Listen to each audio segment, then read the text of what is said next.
Buenas tardes, profesora. Mi nombre es Valentina Mosquera. En esta ocasión voy a hablar un poco sobre la entrevista psicológica. Bueno, la entrevista psicológica es la técnica de evaluación más utilizada en psicología, ya sea en el ámbito clínico, laboral, social y educativo. Está justificada por la eficacia, tanto en indagar contenidos observables como para servir de guía y orientación sobre los contenidos que deben ser evaluados más adelante con otros procedimientos. Los objetivos de una entrevista psicológica varían de acuerdo al enfoque y al modelo teórico que va a tener el profesional que está atendiendo al paciente. Sin embargo, es importante mencionar que hay aspectos importantes que se deben tomar en cuenta a la hora de hacer una entrevista. Primero que todo, obtener la información más exacta y válida posible. Segundo, definir el problema de manera operativa, atendiendo a las características observables y definibles. Como punto número 3, identificar los antecedentes y consecuencias que pueden estar influyendo en la demanda que está planteando el sujeto. Luego, conocer las expectativas de solución y los resultados obtenidos de las mismas.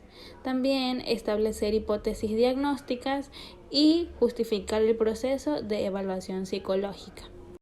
Existen varias formas de entrevista y están clasificadas de distintas maneras. Bien, de acuerdo a su estructuración encontramos las entrevistas estructuradas, semiestructuradas y las entrevistas libres. Dentro de las entrevistas estructuradas, el entrevistador cuenta con un guión ya establecido. En las entrevistas semiestructuradas, el entrevistado tiene un punto, una parte libre, pero el entrevistador cuenta con un video previo dando las indicaciones. Y en la entrevista libre, en ella nos permite hablar al entrevistado en función de sus necesidades con múltiples preguntas generales y preguntas abiertas. Y en las entrevistas clasificadas de acuerdo a su finalidad encontramos las siguientes.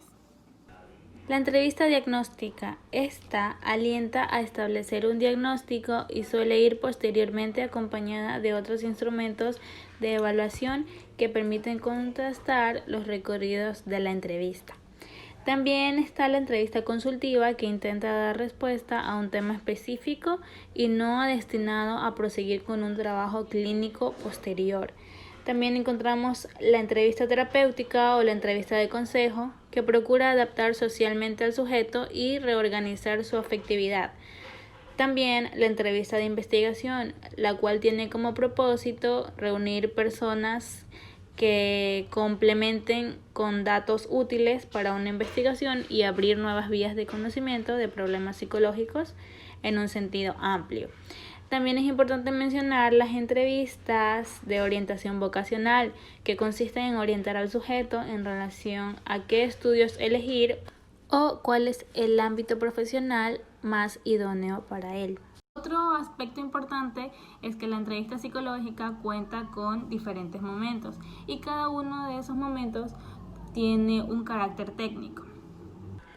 La preentrevista o la primera entrevista es el primer contacto directo o indirectamente con el sujeto. Es breve, pero se debe recabar la mayor cantidad de información para así comenzar a trabajar con un mínimo de conocimiento del paciente.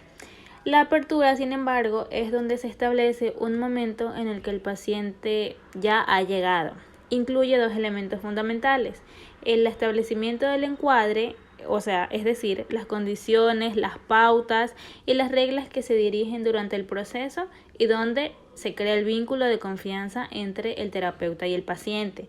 Bueno, en este encuadre el entrevistador controla la entrevista, pero el entrevistado o el paciente es quien la dirige.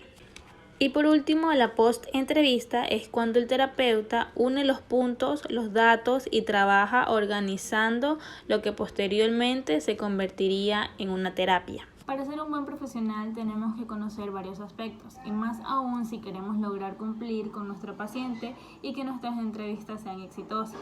Entonces tenemos primero que todo tener empatía, calidez, competencia, flexibilidad, tolerancia, honestidad y sobre todo la ética que todo profesional tiene que tener. que como ya lo hemos visto en los capítulos anteriores, es la base de toda profesión y de toda persona. Y bueno, para finalizar y en conclusión, ya he mencionado que la entrevista psicológica es la técnica previa al diagnóstico o a cualquier modalidad de intervención donde se recauda información necesariamente importante tanto para la realización de una descripción del sujeto como para un diagnóstico, para elegir un determinado puesto de trabajo y también incluso para dar una explicación acerca de por qué el comportamiento de tal persona.